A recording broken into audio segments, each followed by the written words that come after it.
Hello viewers, T R Qadri world میں آپ کا تہہ دل سے استقبال ہے۔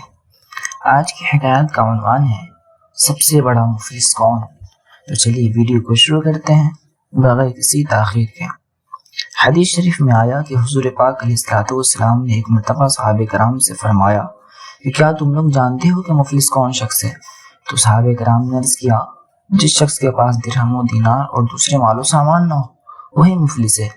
تو حضور پاک علیہ الصلوۃ والسلام نے ارشاد فرمایا کہ میری امت میں اعلیٰ درجے کا مفلس وہ شخص ہے کہ وہ قیامت کے دن نماز، روزہ اور زکوٰۃ کو لے کر میدان حشر میں آئے گا، مگر اس کا حال یہ ہوگا کہ اس نے دنیا میں کسی کو گالی دی ہوگی، کسی پر تہمت لگائی ہوگی، کسی کا مال کھایا ہوگا، کسی کا خون بہایا ہوگا اور کسی کو مار ڈالا ہوگا۔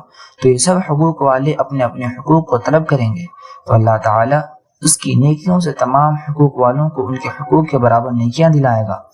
اگر اس کی نیکیوں سے تمام حقوق والوں کے حقوق ادا نہ ہو سکے بلکہ نیکیاں ختم ہو گئیں اور حقوق باقی رہ گئے تو اللہ تعالیٰ حکم دے گا کہ تمام حقوق والوں کے گناہ اس کے سر پر لاد دو۔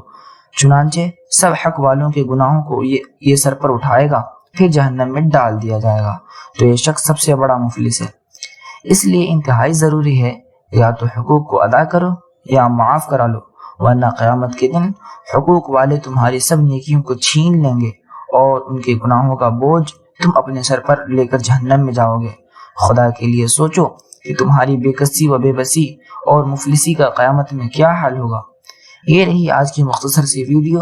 آپ کو یہ ویڈیو کیسی لگی ہمیں کمنٹ سیکشن میں ضرور بتائیں اور ہمارے چینل کو ضرور سبسکرائب کریں۔ اس سے ملے گی آپ کو اچھی کوالٹی کی ویڈیو اور ہمیں ملے گا حوصلہ۔ Thank you.